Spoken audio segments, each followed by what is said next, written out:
வணக்கம். இன்றைக்கி நம்ம சமையலில் நம்ம பார்க்க போகிறது சிக்கன் பிரியாணி. அது எப்படி செய்யலாம் பார்க்கலாம் வாங்க. சிக்கன் இப்போ மேரினேட் பண்ணிடலாம். 1/2 டீஸ்பூன் டர்மரிக் பவுடர், உப்பு வந்து தேவையான அளவு, காரத்துக்கு ஏற்ப சில்லி பவுடர். நான் வந்து ஒரு 2 ஸ்பூன் சேர்த்துக்கிறேன். 2.5 ஸ்பூன் தயிர் சேர்த்துக்கோங்க. இங்கே 1/2 கிலோ சிக்கனுக்கு வந்து 1 ஸ்பூன், மொத்தம் 2 ஸ்பூன் சேர்த்துக்கோங்க. இங்கே 1 ஸ்பூன் சேர்த்துருக்கேன். மீதி இன்னொரு ஸ்பூன் வந்து பிரியாணிக்கு மசாலா இது பண்ணும்போது அது சேர்த்துக்கலாம். இந்த 1 ஸ்பூன் எண்ணெய் சேர்த்துக்கோங்க. இது நல்லா கலக்கி விட்டு மேரினேஷன் பண்ணி வச்சிடலாம். ஒரு 1/2 அன் ஹவர் வந்து மேரினேஷன் பண்ணி இருக்கட்டும். ப்ரெஷர் குக்கர் ஹீட் பண்ணிக்கோங்க. இதில் ஒரு 2 ஸ்பூன் நெய் விட்டுக்கலாம். அப்புறம் ஒரு 2 ஸ்பூன் நல்லெண்ணெய். எண்ணெய் காஞ்சப்புறம் நம்ம பட்டை, கிராம்பு, ஏலக்காய், அன்னாச்சி மொக்கு, கற்பாசி, ஸ்டார் அனீஸ் இதெல்லாம் வந்து போட்டுடலாம். ஒரு 2 ஆனியன்ஸ் வந்து நான் ஸ்லைஸ் பண்ணி வச்சுருக்கேன், அது சேர்த்துடலாம். என் கூடவே 2 க்ரீன் சில்லிஸ். மீடியம் ஃப்ளேமில் வந்து வெங்காயத்தை நல்லா வந்து பொன்னிறமாக வறுத்துக்கோங்க. இந்த வெங்காயம் வந்து கொஞ்சம் லைட் ப்ரௌன் கலரில் வர வரைக்கும் நல்லா வதக்கி எடுத்துக்கோங்க. இப்போ பார்த்தீங்கன்னா ஒரு 15 மினிட்ஸ் ஆகிடுச்சு. வெங்காயமும் நல்லா ஒரு ப்ரௌனிஷ், லைட் ப்ரௌனிஷ் கலரில் வந்துடுச்சு.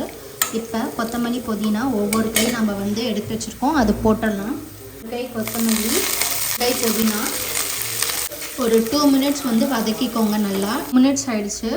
எண்ணெயும் நல்லா பிரிஞ்சு வந்துடுச்சு.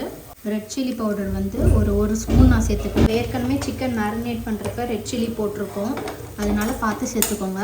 இங்கே நான் வந்து 1 ஸ்பூன் சேர்த்துருக்கேன். இந்த எண்ணெயிலே சேர்த்தா தான் இந்த பிரியாணிக்கு வந்து கொஞ்சம் கலர் கிடைக்கும். இப்போ இதை வந்து நல்லா மிக்ஸ் பண்ணிக்கலாம். எப்போவுமே பிரியாணிக்கு வந்து ரெட் சில்லி போடும் போது இந்த டைமில் நீங்கள் போட்டிங்கன்னா தான் வந்து பிரியாணியோட கலர் வந்து இது மூலியமாக தான் கிடைக்கும். அதனால் இந்த டைமில் சேர்த்துக்கோங்க. இஞ்சி பூண்டு பேஸ்ட் சேர்த்துடலாம். பூண்டு பேஸ்ட்டோட பச்சை வாசனை போகிற வரைக்கும் நல்லா வதக்கிக்கலாம். லோ ஃப்ளேமில் ஒரு 3 மினிட்ஸ் அப்படியே விட்டுருங்க. இஞ்சி பூண்டு பேஸ்ட்டும் நல்லா வதங்கிடுச்சு. இப்போ டொமேட்டோ சேர்த்துக்கலாம். ஒரு தக்காளி எடுத்து வச்சுருக்கேன், ஸ்லைஸாக கட் பண்ணி வச்சுருக்கேன், அது சேர்த்துக்கலாம். நல்லா மிக்ஸ் பண்ணிக்கோங்க. அடுப்பு லோ ஃப்ளேம்லேயே தான் இருக்குது. பிரியாணிக்கு வந்து எவ்வளோ உப்பு வேணுமோ போட்டுக்கலாம். ஏற்கனவே மேரினேஷன் பண்ணும்போது நம்ம உப்பு சேர்த்துருக்கோம், அதனால் பார்த்து சேர்த்துக்கோங்க.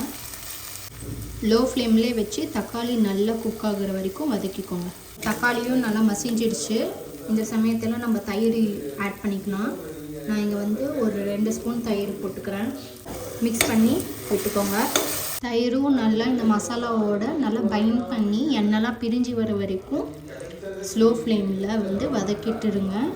ஒரு 2 மினிட்ஸ் வரைக்கும் நல்லா வதக்கி விட்டுடலாம். ஆனால் எண்ணெய்லாம் நல்லா பிரிஞ்சு வந்துச்சு. இந்த டைமில் நம்ம மேரினேஷன் பண்ணி வச்சிருந்த சிக்கனை வந்து சேர்த்துக்கலாம்.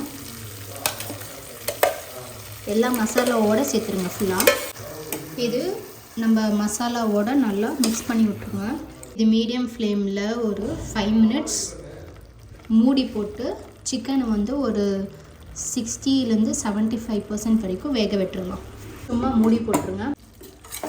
ஒரு 2 மினிட்ஸ் நடுவில் ஓப்பன் பண்ணி ஒரு கலரி விட்டுக்கோங்க, ஏன்னா அடி பிடிக்கக்கூடாது. பார்த்திங்கன்னா 5 மினிட்ஸ் ஆகிடுச்சு. சிக்கன் ஒரு 75% குக் ஆகிடுச்சு. இதில் எண்ணெயும் நல்லா பிரிஞ்சு வந்துச்சு. இந்த டைமில் நம்ம அரிசிக்கு தேவையான தண்ணி சேர்த்துக்கலாம். 1க்கு 2 மெஷர்மெண்ட்.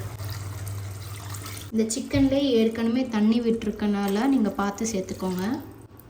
என் சிக்கனில் வந்து ஒரு 1/4 கப் தண்ணி இருந்துச்சு, நான் 1க்கு 2 சேர்த்துருக்கேன். இப்போ இங்கே நான் அரிசி வந்து 1 அப்புறம் ஒரு கை வந்து போட்டிருக்கேன். ஒரு 30 மினிட்ஸ் வந்து நல்லா ஊறிடுச்சு. இது வந்து தண்ணி வந்து ஸ்ட்ரெயின் பண்ணிடலாம்.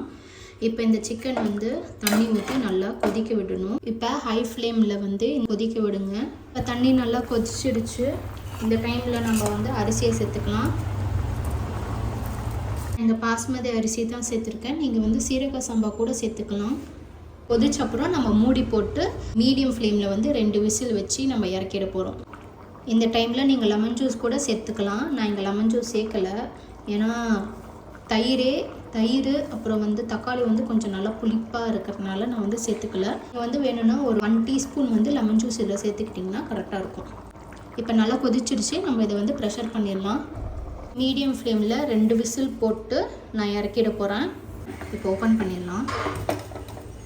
பிரியாணியோட கலர் வந்து நல்லா வந்திருக்கு. இது நல்லா கலரி விட்டுக்கோங்க அடியிலேருந்து. இப்படி சிக்கன் பிரியாணி ரெடி ஆகிடுச்சு. இது வீட்டில் நீங்கள் செஞ்சு பாருங்கள். மீண்டும் இன்னொரு ரெசிபியில் நம்ம சமையலை பார்க்கலாம்.